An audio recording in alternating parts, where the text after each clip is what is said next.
Good afternoon, everyone. My name is Ted Clement, Executive Director of Save Mount Diablo. We hope you are all well amidst the coronavirus pandemic. While there are certainly more challenging times ahead as part of this pandemic, it is also certain that nature can continue to nourish us if we connect with it responsibly, and this is especially important in difficult times. We have a really special gift of gratitude and inspiration for you, our supporters. Today's Zoom slideshow presentation by Edwin Bernbaum entitled Sacred Mountains as Beacons of Inspiration.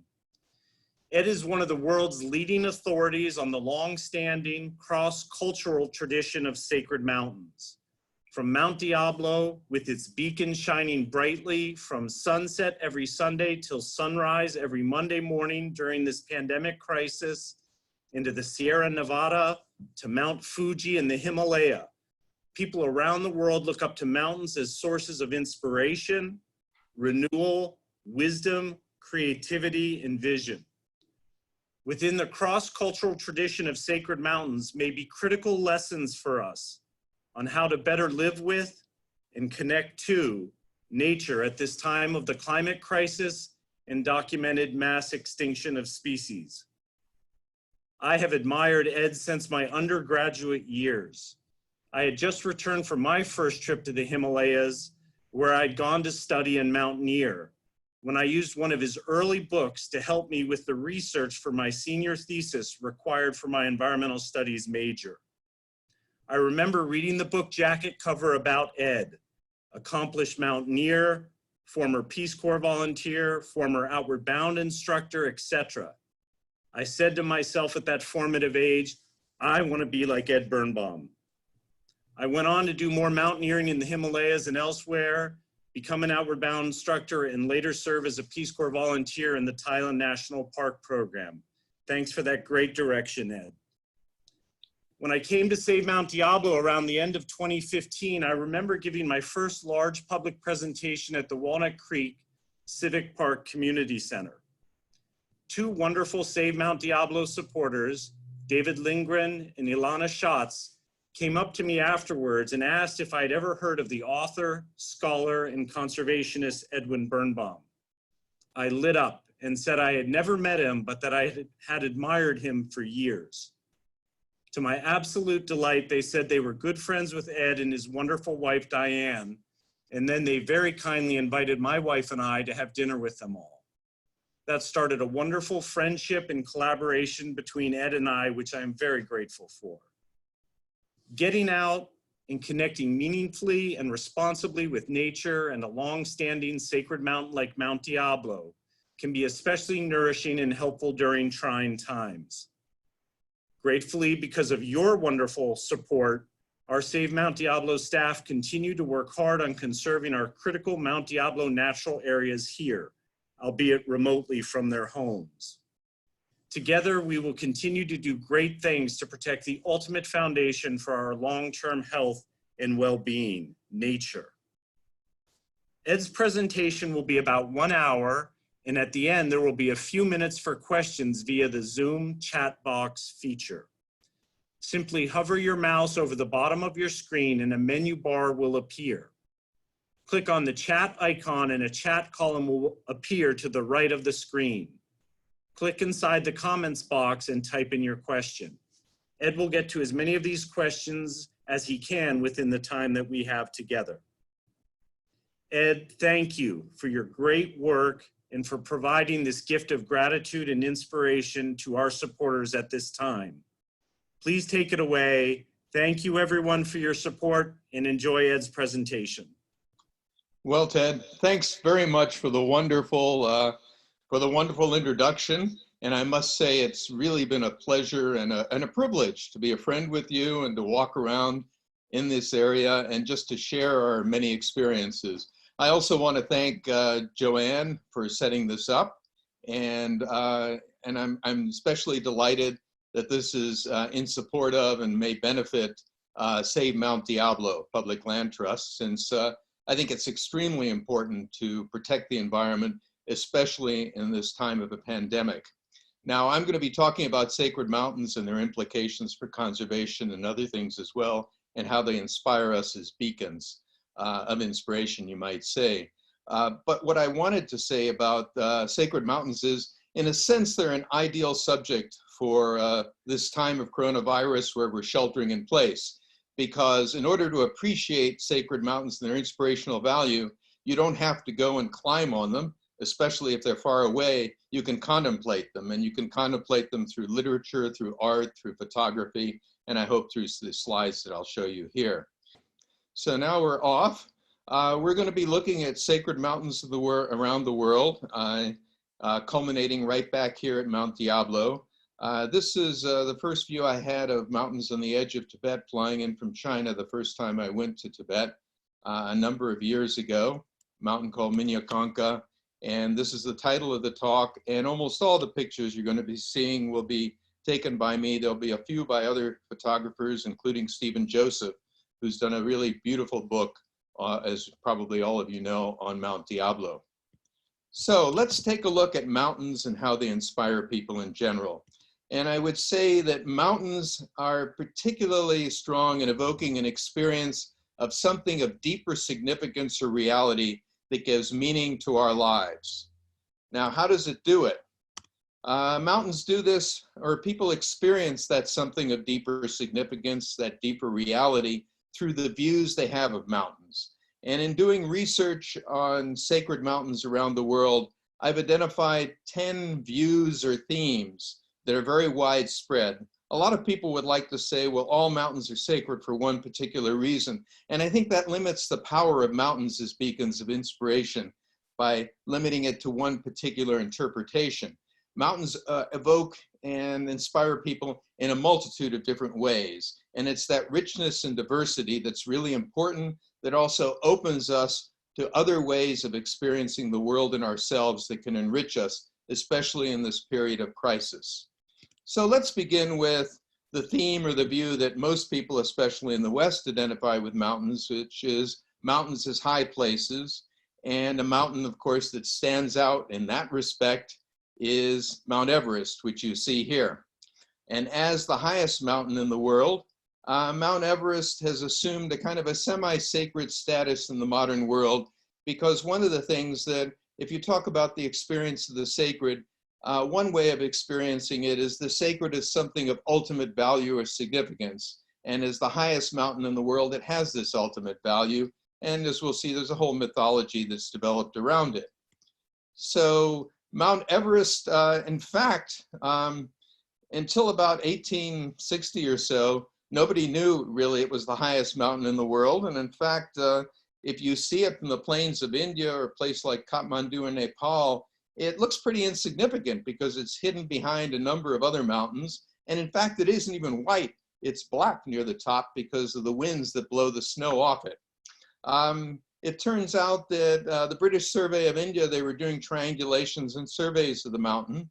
And one of the clerks, I think an Indian clerk, did the calculations and came running in saying, I've discovered the highest mountain in the world. And they named it after the head of the previous British Survey of India, which was Sir George Everest. So that's why it has the name Everest. The British occupying India were the only outsiders who got permission to go into the forbidden country of Tibet. So in around the 1920s, they began expeditions. And this is a picture from one of those expeditions in the 20s. And you can see back in those days, they were really tough. These two guys are at about 28,000 feet. And it looks like, you know, they're basically climbing almost in tweed jackets. Today, you'll see people looking like Michelin men with huge down parkas as they go to the top. Now, one of the things that sort of adds an element of mystique and mystery to Everest today is that George Mallory, who went out to Everest, he went on several expeditions. And this is a picture I took of Everest from the Tibetan side. If you'll notice, there's a little bit of little star next to the summit of Everest. That's the planet Jupiter. Since Jupiter is Zeus in Greek mythology, it makes Everest the true Mount Olympus, where Zeus or Jupiter stays. In any case, in this picture, you're seeing what's called alpenglow after sunset, and you have this beautiful light that goes in the mountain. Now, at some point or another, George Mallory, this Englishman, was giving lectures on Everest and raising funds for expeditions. And people kept asking him, well, why are you climbing Everest? And he gave the most famous reason and most quoted reason for climbing Everest and climbing other mountains, which is because it's there. Now, there's something about this, the simplicity of that question, that attracts people and keeps people repeating it over and over. And I would say because you have to ask a second question. And the second question is, what is the it that is there? And I would say the it that's there for many climbers, consciously, subconsciously, of course, everybody has many different reasons for doing this, but at the deepest level, the it is some experience of this deeper reality that gives meaning and significance to one's life. And in fact, there are commentators that point out that this is equivalent in a sense to a saying in Hinduism, which is "Thou art that," or in the Bible where Moses goes to the foot of Mount Sinai in the burning bush and a voice comes out saying, "I am that I am." So you can make this argument that it's there. Now, what happened with Mallory, as probably a lot of you are familiar with, is that on this ridge, not too far from that planet, he disappeared into the clouds with his companion Andrew Irving and never returned. So there was a possibility in the 20s that he may have gotten to the summit of Everest long before Sir Edmund Hillary reached it in 1953 for the first ascent. But of course, they didn't come down. And about 10 or 15 years ago, a climbing expedition happened on his body. He'd fallen down, and they identified it as George Mallory, but they couldn't find the body of his companion. His companion, Andrew Irving, had a camera and may have taken pictures on the summit, which could or could not conclusively show whether they reached the summit. In any case, they haven't found Irving, and of course not his camera. Kodak said the film could be developed because of the cold and dryness up there. When this was brought to the attention of Ed Hillary, Hillary said, well, the important thing about getting up to the top of the mountain is getting back. That makes it a real ascent. So in any case, George Mallory never got back. Now, there's another quote attributed to him that I really like, and it's this, when he asked about going to Everest. What we get from this adventure is just sheer joy. And joy is, after all, the end of life. We do not live to eat and make money. We eat and make money to enjoy life. That is what life means and what life is for. At least it was for Mallory. And this is a picture I took of an Ecuadorian companion jumping for joy on top of a mountain above Quito in Ecuador, which is where I really got into mountain climbing with Ecuador and with Ecuadorians when I was a teenager. In fact, my earliest memories are of snow-capped peaks in the Andes. When I moved there with my parents who were in the Foreign Service when I was at the age of 2. So what makes this interesting, as I mentioned, Everest doesn't stand out from other mountains, and it's not a particularly impressive mountain from Nepal. From Tibet, it stands out more, but nevertheless, the Tibetans didn't really know it was the highest mountain. But Westerners have assumed that the highest mountain must be an extremely important mountain. So the mountain has a Tibetan name, which is called Chomolungma or Jomolungma. And until recently, it was always mistranslated in the literature as Goddess Mother of the World or Goddess Mother of the Universe, because Westerners, or even outsiders, Japanese and others, assumed with the Tibetans, the highest mountain in the world must be the abode of a supremely important deity, a Goddess Mother of the Universe. It turns out there's no Goddess Mother of the Universe in Tibetan Buddhism anyway. And what I've determined is this. If you look at it, there is a goddess of the mountain. Her name is Jomo Mio Langsangma. And I've underlined 3 syllables, which contract into Jomolungma. And what the Tibetan language does, instead of using acronyms, they shorten the syllables. And so it becomes Jomolungma, and this is the name of the goddess. And she's a relatively minor goddess. She helps you, for example, by providing food and a bowl here and jewels and wealth, but these are worldly attainments. And what's more important to the Tibetans and people in India are spiritual attainments, which are connected with another different mountain. This mountain brings up the second theme, a very major theme, which is a mountain as the center of a region, the center of the world, or the center of the universe. The mountain you see through this sort of ceremonial entranceway in what's called a chorten is a mountain called Mount Kailas, which is only 22,000 some feet high. Everest is 29,000, so it's 7,000 feet lower. But this mountain is much more important culturally and significantly to maybe 1 billion people in Asia, Hindus, Buddhists, and followers of a couple of other religions, than Mount Everest. And in part, it's that because it's identified with a cosmic mountain at the center of the universe.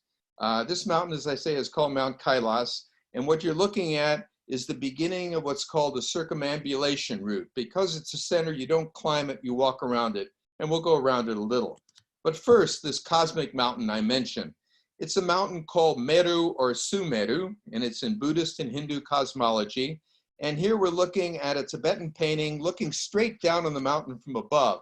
And it almost looks like a diagram of a solar system or electrons whirling around a nucleus. But in fact, these are all signifying time. And what happens is this is at the center of the universe to the north of us, because the fixed point in the sky is the North Star. It doesn't move, and it's to the north.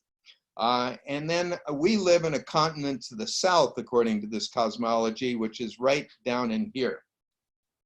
So when you go out to this mountain, and when I went out there, it took about a week driving across the Tibetan plateau at altitudes up to 17,000 feet just to get to the mountain for a week.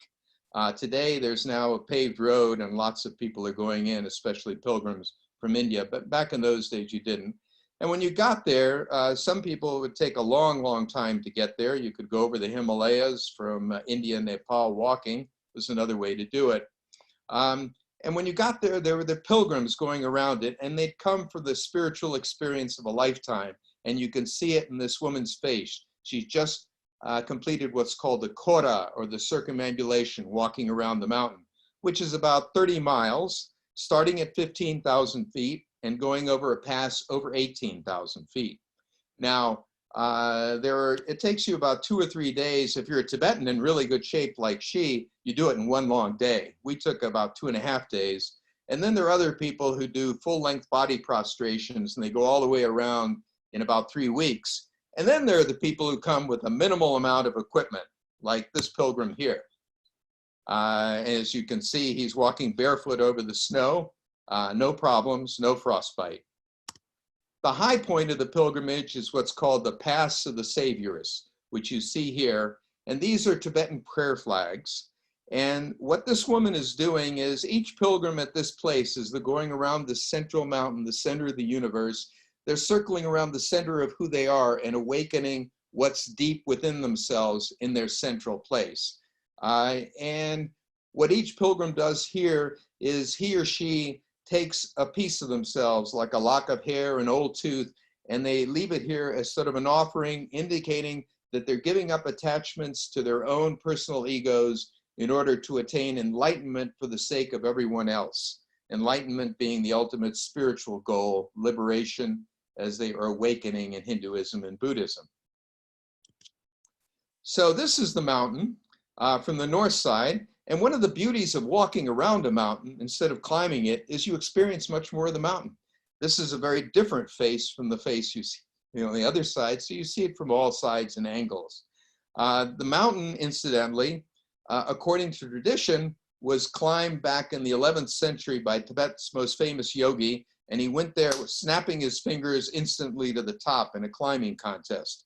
Reinhold Messner, perhaps the leading Himalayan mountain climber today, or at least in the recent past, European, got a permit to go out to climb Mount Kailas. And then when he realized how important it was to the people, he said he wasn't going to climb it. And besides, the first ascent had already been made by Milarepa, this Tibetan yogi. So there was no reason for him to do it. Now, I got involved in a project trying to get this mountain nominated as a UNESCO World Heritage Site, along with the pilgrimage routes coming up over the Himalayas from India, Nepal into this part of Western Tibet. And I'll just give you, we've been working on the project. It's moving slowly along, but just to give you an idea of World Heritage and what qualifies for a World Heritage site, the most important concept in World Heritage is this. It's called outstanding universal value. This is the key concept, and this is what it is. Cultural and/or natural significance that is so exceptional as to transcend national boundaries and be of common importance for present and future generations of all humanity. So it may be Mount Everest is a World Heritage Site because it's got this natural significance of being the highest mountain in the world. Kailas would have that because of the cultural importance of its natural features. There are all sorts, there are about 10 criteria, which I won't go into in detail. But this is a project I was working on for a number of years, guiding a key organization through the steps to getting the governments of India, Nepal, and China, which occupies Tibet, to nominate this World Heritage Site. And one of the reasons you want to nominate a place as a World Heritage Site is in order to protect these values so they aren't destroyed. What this means is that a place that's nominated as a World Heritage Site has to have a really good system of management in place, because otherwise World Heritage Sites get a lot of attention around the world and they can get overwhelmed by too many tourists coming if there isn't a proper management system and plan in place. So now we'll go to the next theme around mountains, and this is the mountain as a place of power. The power can be political. So for example, I mentioned China. This is the most famous of all the sacred mountains in China, a mountain called Taishan. And if you look at it, it's not a wilderness experience. You see this staircase that's going up. It's a staircase of 7,000 steps that goes up to the south gate of heaven here. Now, according to the Chinese annals, back in the 3rd millennium BC, not the 3rd century, but the 3rd millennium, the first legendary emperors of China would go and climb sacred mountains in each quarter of the kingdom in order to establish their sovereignty over it. This mountain was the mountain of the eastern direction, and east was the most important because it's the direction of the rising sun. Later, actual historical emperors would climb this mountain if they felt they had brought their empires or their dynasties to the apogee of their power and glory. If they felt that they hadn't done that, they didn't dare climb the mountain because they'd be struck down by hubris by the Jade Emperor of Heaven. And the last emperor who felt confident enough to do this was around the 12th century. So basically, Chinese emperors, the emperorship has been going downhill since then. This is on the summit. There's this rock that points toward the North Star, and here are some people from the People's Liberation Army with the sun rising through one of their armpits. Now, the power can also be natural. So I worked on some projects, and I'll get into it a little later, and also here. This is at Hawaii Volcanoes National Park. And volcanoes, you can see the power manifest in the lava that comes pouring out of the sacred mountain, in this case, Kilauea. And here what you're seeing is called ocean entry, where the lava is going right into the Pacific Ocean, creating new land. Now, I was directing a program with an organization called the Mountain Institute, and I'll talk a little bit more about that later. But we were working with national parks, basically using the cultural and spiritual significance of mountains as a way to get people involved in respecting and protecting the environment. So when I got to Hawaii Volcanoes National Park, there was a committee of Native Hawaiian elders called the Kapuna Committee that was advising the park on cultural matters. Now, what had happened was that in the visitor center, for those of you who've been there at the Kilauea Visitor Center, there was a painting that was done back in the 1930s by an Anglo, a fellow named Hitchcock, and this is the painting he made. And if you look closely, her hair is on fire, she has sort of European features, and she kind of looks like she could be a surfer from California. The Kapuna Committee was a little bit upset by this because it wasn't traditional. So we made it possible for them and the park to put out a call for a traditional painting of Pele. And a news release went out to the two major newspapers in Hawaii on the different island of Oahu and Honolulu, and they did front page articles because Pele, the volcano goddess, is very popular in Hawaii. And the next thing the park knew, all the art stores on the big island of Hawaii were sold out of supplies. And this is the winning painting on the left, which the Kapuna Committee selected. They were entirely responsible for it. And there are references to mythology and so on. And unlike a lot of people's outsiders' view of a volcano and a volcano goddess, you notice they really like this sort of calm, compassionate face she had, because yes, she destroys, but she also creates, and creates new land and richness. I should say that they expected a few submissions, and they got inundated by what they called a tsunami of art, about 140 paintings, and they were spending 12-hour days processing them. And for a lot of the park employees, as well as the community, this was one of the most meaningful things they'd ever done. So, obviously, Kilauea is the abode of a goddess, which is Pele. And that brings us to the next theme that's very widespread. The mountain either is a deity or the abode of a deity. Now, the mountain which you see here is a mountain I photographed in northern India, near the most important Hindu pilgrimage place in the Indian Himalayas. It's a mountain called Nilkant, and it's sacred to one of the three forms of the supreme deity in Hinduism, who we'll see in the next slide, Shiva.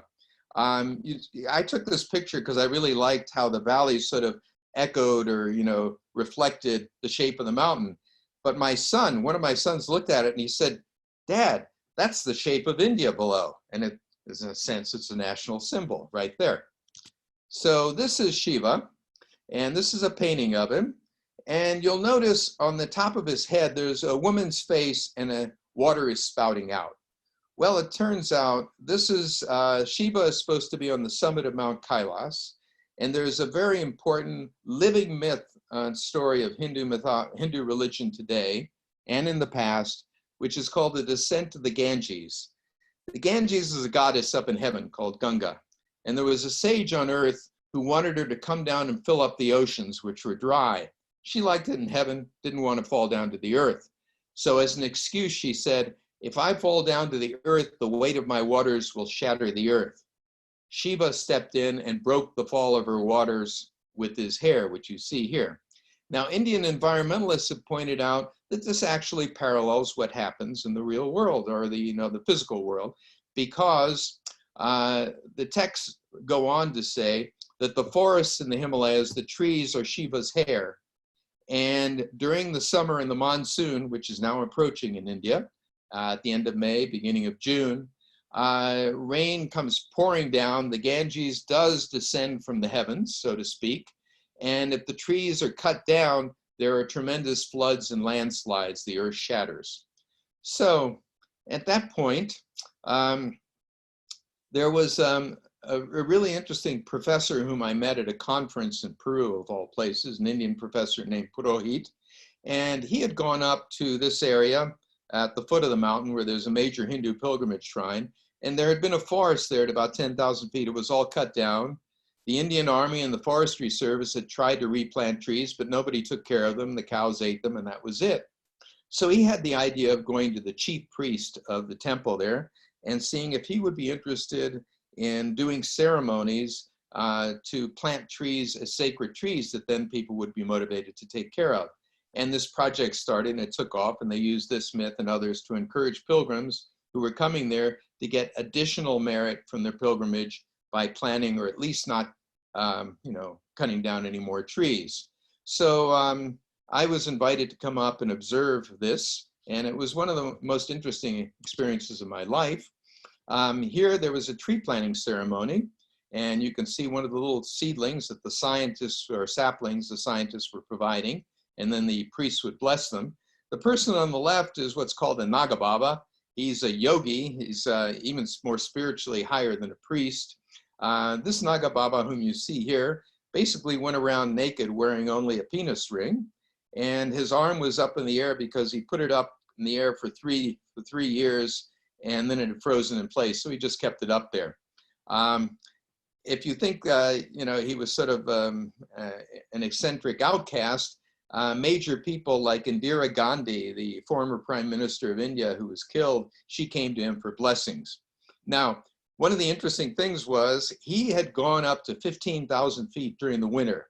where there was a lot of snow and very cold. And he just sat there naked and let the snow pile up around him. An Indian military patrol came along and found his trident sticking out of the snow. These holy men walk around with tridents. So they dug down, and there he was happily meditating away. So this ceremony in which he was blessing the trees where I was there, these saplings, there was a brigadier general who was in charge of India's border forces with China and Tibet at that point. He came with a band, a military band dressed in turbans and playing bagpipes. And he said he'd come because somebody who could do what this holy man could do was really worth coming to see. So this started off a project, and it was, basically science and religion coming together. Instead of saying you got to plant trees for biological reasons or biodiversity, they were planting trees for religious reasons, which made the project much more sustainable and motivated people to take care of the trees after they were planted. So let's go to the next theme, which is the mountain is a temple or place of worship. Now you may say, what, is this a mountain? Well, indeed it is. This is Jerusalem. And in fact, in the later books of the Bible, after the first 5 books of what's called the Torah in the Old Testament, the most common way that the prophets refer to Jerusalem is as either the mountain of the Lord or Mount Zion. And Jerusalem is viewed as a conflation of 2 sacred mountains, Mount Moriah, where Abraham offered up Isaac in the famous Akedah, and also Mount Zion. So the 2 are there, and it's become a focal point and a sacred place for 3 religions, which you can see here. In the foreground is the Al-Aqsa Mosque of Islam. In the middle background, you can see the Jewish cemetery, and then the Mount of Olives, the place where Jesus ascended after the resurrection in the back. So in the Western tradition, I remember I was directing this program for the Mountain Institute, and one of the members of the board, we were in West Virginia, and he said, sacred mountains, that's not something that we have in our tradition. And that's, American Indians and Tibetans do it. We don't worship mountains. And I said, well, that's true in Western monotheistic religions and Islam as well. But on the other hand, we have sacred places called churches and synagogues. You don't worship them. You go in them to worship or to be in communion with something beyond. And in that sense, Jerusalem is sacred as a place of worship and communion. And you can see that here at the famous Western or Wailing Wall, which is the major place of pilgrimage in Jerusalem or in Israel for Jews today and people from around the world. Now, a related theme is the idea of the mountain as a garden or earthly paradise. And certainly Mount Diablo, for example, in the spring when the flowers are blooming all over the wildflowers, it becomes a garden or earthly paradise. And the word paradise actually is a Persian word for garden. Now, what you're seeing here is a sacred mountain in Greece today. It's called Mount Athos.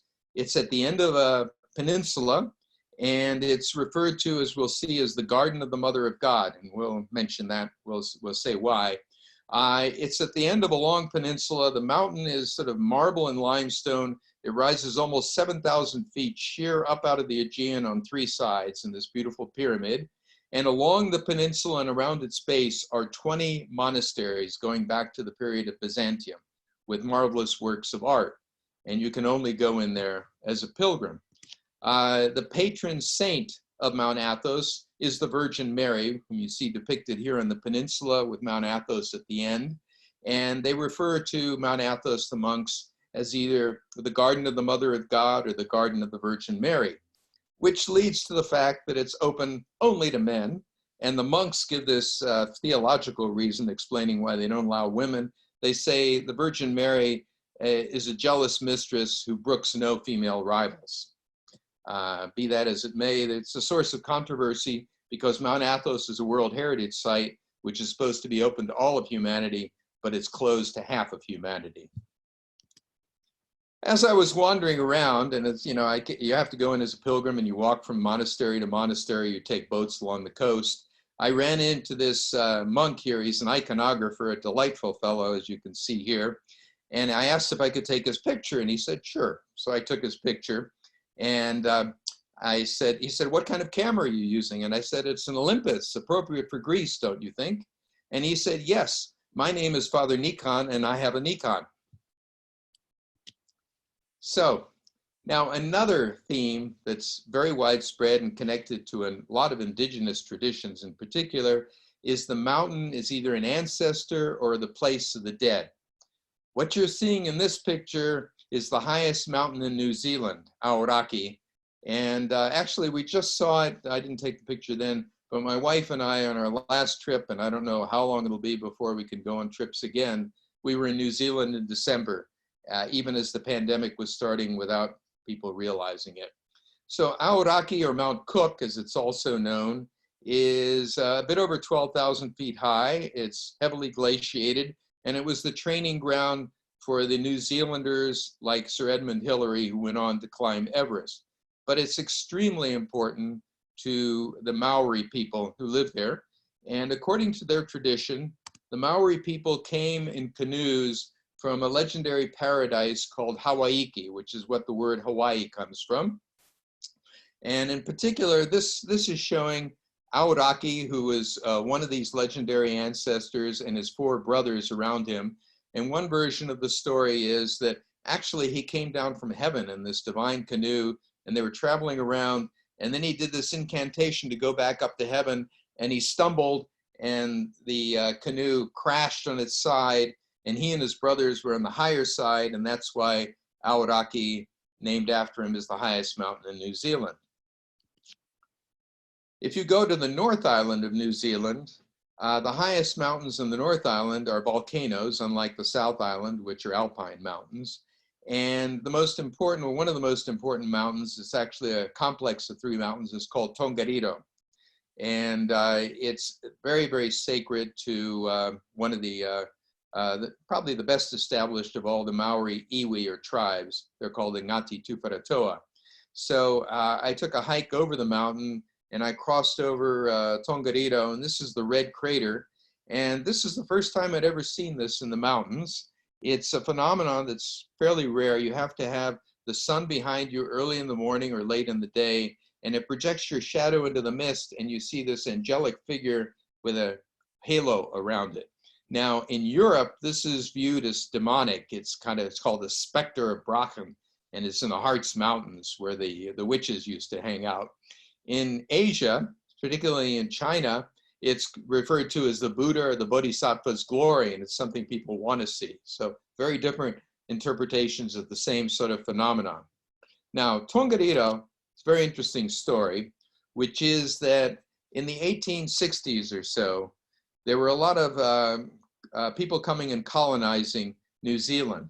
And this mountain was basically mountains. Each tribe in New Zealand has its sacred mountain. And there's a way you identify yourself when you go to meet other people from another tribe. You say, my mountain is such and such, my lake or river is such and such, and my chief is so and so, but the mountain comes first. So the mountain embodies the identity and the sacred power of the tribe, and in particular the chief. Now what happened was people were coming and buying up lots in the land, and the paramount chief was very afraid that the mountain would lose its integrity and he would lose his mana and his tribe's identity. So with the help of an advisor, he made a special arrangement with the British government to entrust the mountain as a first national park in New Zealand in order to keep it whole. And in fact, it was the fourth national park in the world, established only 12 years after Yellowstone, the first national park in the world here in the United States. And it's continued in this way. I mentioned mountains are also places of the dead. If you go to Japan, there's a mountain not too far from Kyoto, about 4 hours by train, called Koyasan. And on top of Koyasan is the largest and most impressive graveyard and cemetery in all of Japan, on top of this sacred mountain. And here you see it with these enormous trees. You walk through it and you can see there are the monuments, there's incense. It's sort of like going to the Muir Woods, but with all this cultural overlay on top of it as well. Which brings us in Japan to an extremely important theme worldwide, which is mountains as sources of identity. I've already mentioned this in connection with the Maori and the Tongariro. This is Mount Fuji, And I think no other mountain in the world has come to be so closely associated as a symbol of identity with a nation and a people than Mount Fuji with Japan. The beauty and simplicity of its shape sort of reflect the quest for beauty and simplicity at the heart of so much of Japanese culture. This is a painting by the famous block printer. It's actually not a block print, but a painting by Hokusai at the Smithsonian. When I went to the mountain, as I say, is a symbol of identity, and when I climbed it with some Japanese, is this woman whom you see here from what's called the Fuji-san Club, you go up early in the morning toward the top, and there you can see the long triangular shadow of Fuji, or rather, yeah, Fuji at dawn. Now, the mountain has been a sacred mountain for a long time.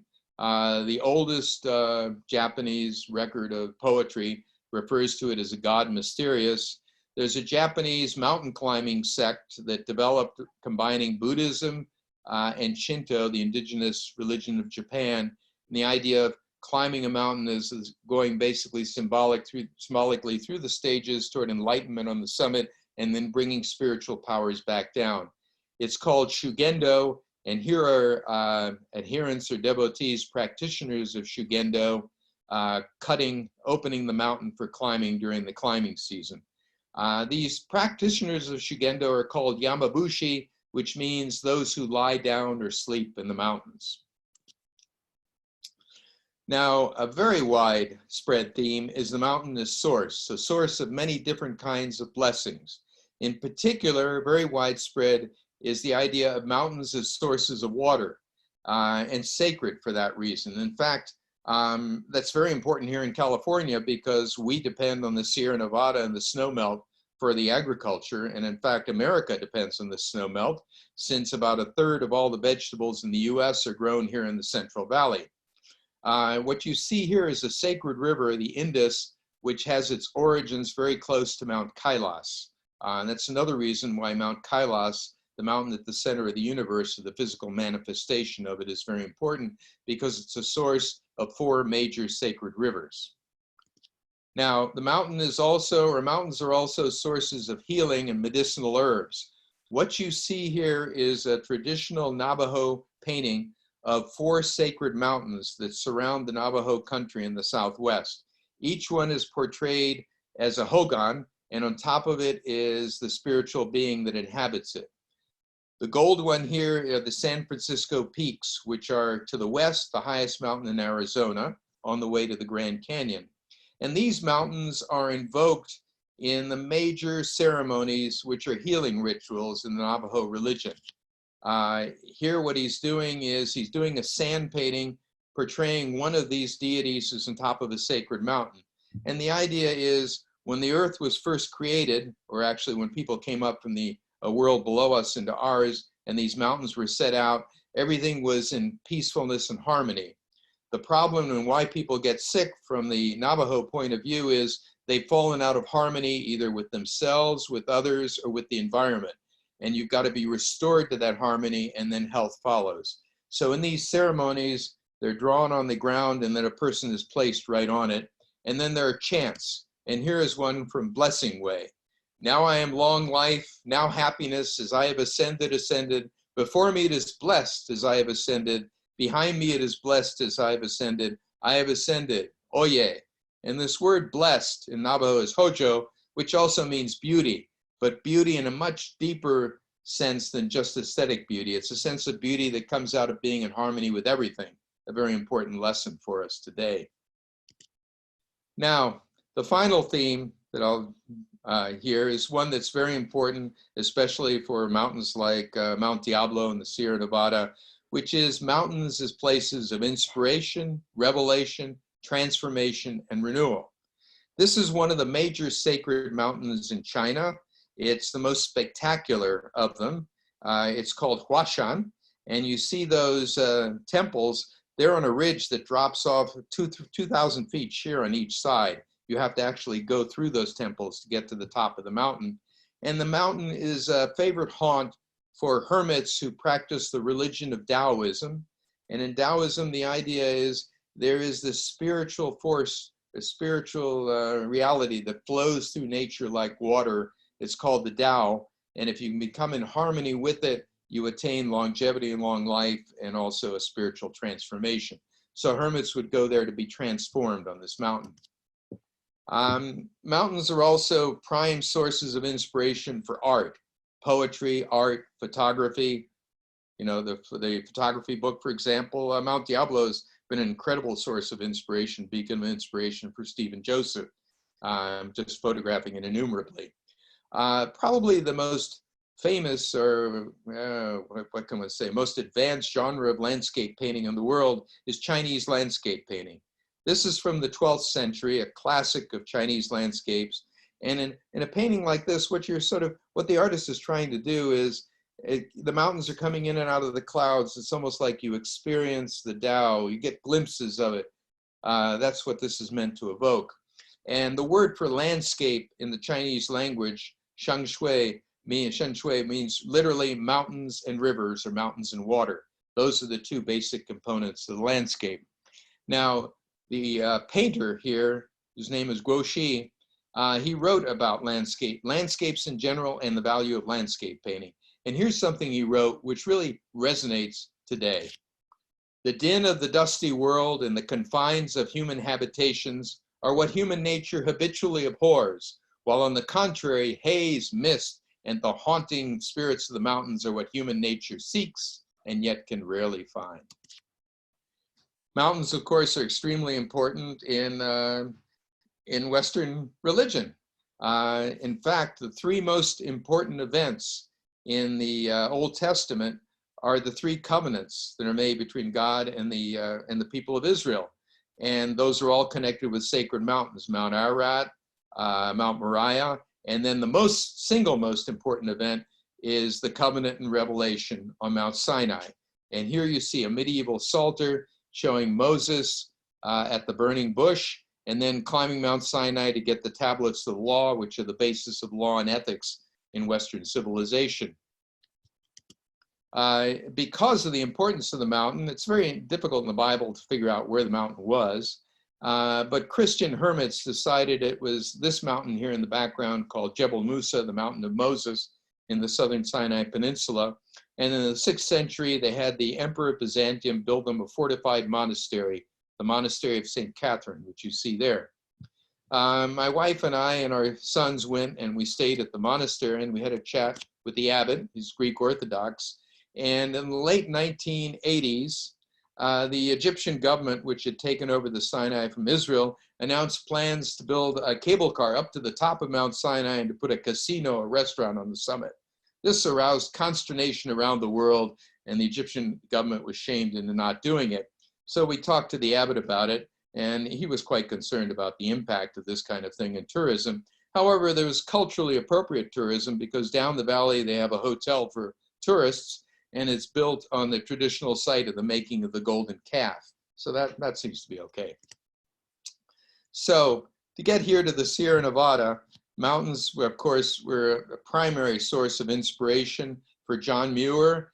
And if you look at the origins of the environmental movement and the writings and activities, in particular of John Muir, and then also people like Thoreau, one of the primary reasons for protecting wilderness and protecting mountains was as places people could go for spiritual and physical renewal.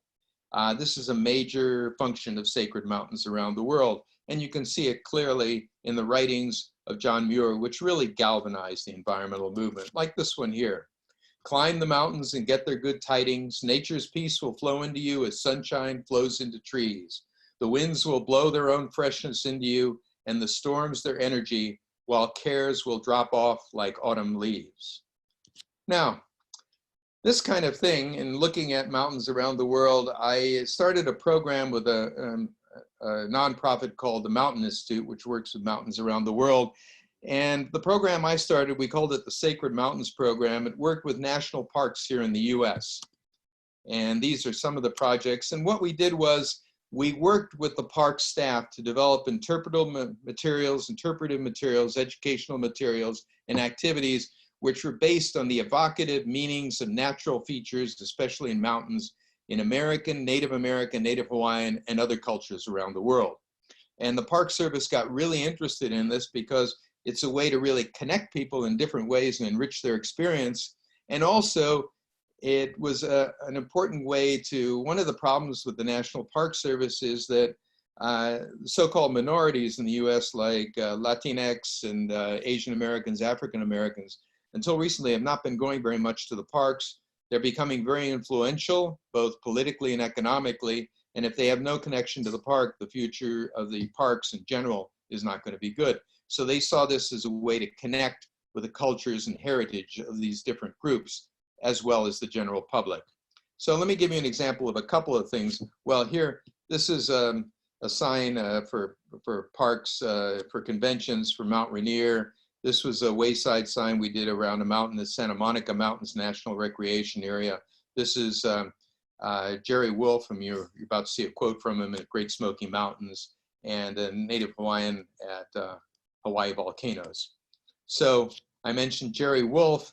One of the things we worked on were exhibits at both Yosemite and at Great Smoky Mountains on major national parks, with a photograph of each park, a description of the park, and then an evocative quote. And this is the one for Great Smoky Mountains, and it has a message, I think, for us as well as the Cherokees. The Great Smoky Mountains are a sanctuary for the Cherokee people. We have always believed in the mountains and streams, believe the mountains and streams provide all that we need for survival.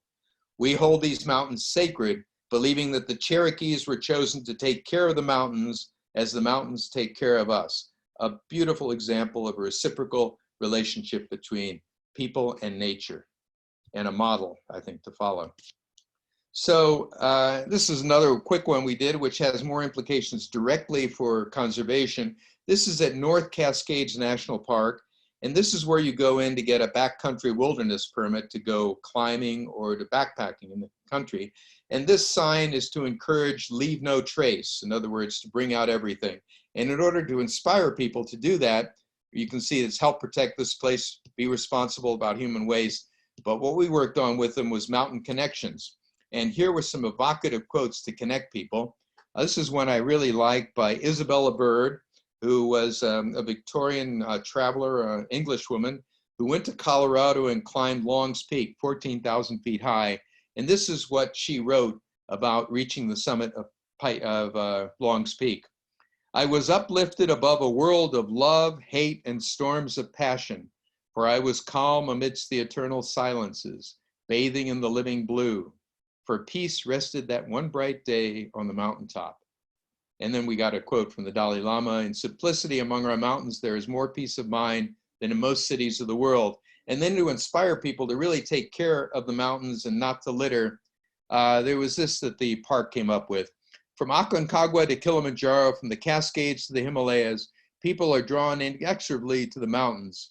Mountain ecosystems serve as storehouses of biodiversity, cultural heritage, and precious resources, including the opportunity for personal challenge, solitude, and reflection. And then this sentence I really like. When you climb in the Cascades, you are part of a global community of mountain dwellers and stewards. So as we come toward the conclusion, let's bring it back home here to Mount Diablo. And you look at it, one of the things that strikes me is, that's a hell of a name for a sacred mountain, Mount Diablo. It means mountain of the devil. And why is it called Mount Diablo? Well, the reason that's usually given for why it's called Mount Diablo was in the 19th century, the Spanish were very intent on converting the Indians, local Indians, to Christianity, and they put them in missions. And a group of Indians escaped from one of these missions, and they hid in a grove or thicket of trees near the base of Mount Diablo. And the Spanish came and they surrounded it, and they figured they'd get them in the morning. And during the night, the Indians mysteriously vanished, and the Spanish assumed that the devil must have helped them get away. So they called it the thicket or the grove of the devil, El Monte del Diablo. Now, Anglos came along and they didn't realize that monte means a grove of trees, not just a mountain. So they basically applied that to mountain and said, oh yes, this is Mount Diablo. So that's why your mountain, your iconic mountain here in the Mount Diablo Land Trust are named Mount Diablo. However, for the various Indians who live in the area, it has a different number of different names. And the Chochenyo name is Tuyishtak, whom you see, what you see here, which means at the break of day or at dawn, because the mountain catches the first dawn light. And this picture of Stephen Joseph shows some clouds over the top of the mountain, which is appropriate because one of the major myths is Mount Diablo is connected with the origin and creation of the world and the human race. And the story is that, like the flood in the Bible, there was a flood that covered the earth except for the summit of Mount Diablo. And coyote and eagle and hummingbird went up to the top of this mountain, and they recreated the human race, the first man and woman. The waters receded, and the man and woman went down to populate the world. Person you see here is Chochenyo, Vincent Medina. He's been doing a lot of work on the Chochenyo language and also the beliefs and so on. And he also runs, or actually it's closed now, I suppose, but a restaurant in Berkeley serving really delicious Ohlone food from the natural things that you find here in Berkeley. And also, I live in Berkeley, but also in Mount Diablo and the whole region, so local regional foods. Now, many years ago, I went up with my two sons, David and Jonathan, you see here. David is now 41 years, approaching 41. So this was quite a while ago. We went up to the top of Mount Diablo, and then we were coming down a ridge, and we came to this beautiful grove of trees. And we sat there for a while, and I said, you know, this is a sacred place. And they said, Daddy, what makes it sacred? And I said, well, do you feel really good here? And they said, yeah, we feel wonderful here. I said, that's what makes it a sacred place. So here they are looking out from the slopes of Mount Diablo, and I'm going to read to you the final paragraph of my book on sacred mountains, which links up to this photograph and what you can experience on Mount Diablo. Mountains help us to regain that sense of freshness and wonder possessed by a child. They awaken us to a deeper reality hidden in the world around us, even in cities, far from the sight of the peaks themselves. Moved by the mysterious power of this hidden reality, we recover the vision and delight of childhood, enhanced by the experience and understanding of age. Eyes bright and clear, hearts open and free, we stand once again at the beginning and source of all that is and all that may be. So finally, with a sort of little mandala of the different features, one of the beauties of mountains is we often look up to the top of the mountain, but if you look at a mountain from its base to its summit, it basically encompasses almost every other environment you can find. You can go from deserts, jungles, glaciers, tundra, the whole works. All of that can even be found on one mountain. So these are the different features of a landscape on a mountain, rivers and lakes, forests, flora, and then of course the fauna, like this grizzly bear near Denali. And I'll leave you with this, which is, this is my older son playing in the roots of an overturned giant sequoia tree up here in the Sierra Nevada. And how does nature inspire you? How do mountains inspire you? Thank you. Thank you so much, Ed. This is Karen from Save Mount Diablo. I first really want to thank Ed for his time and this amazing presentation. And thank all of you for joining us and spending some time with us this afternoon. It doesn't look like we'll have time for questions today, but I did put my email in the chat window.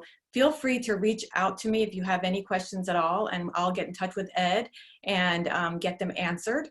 And then tomorrow, look in your email for a link to the recording of this presentation and a couple other links to some upcoming presentations we have.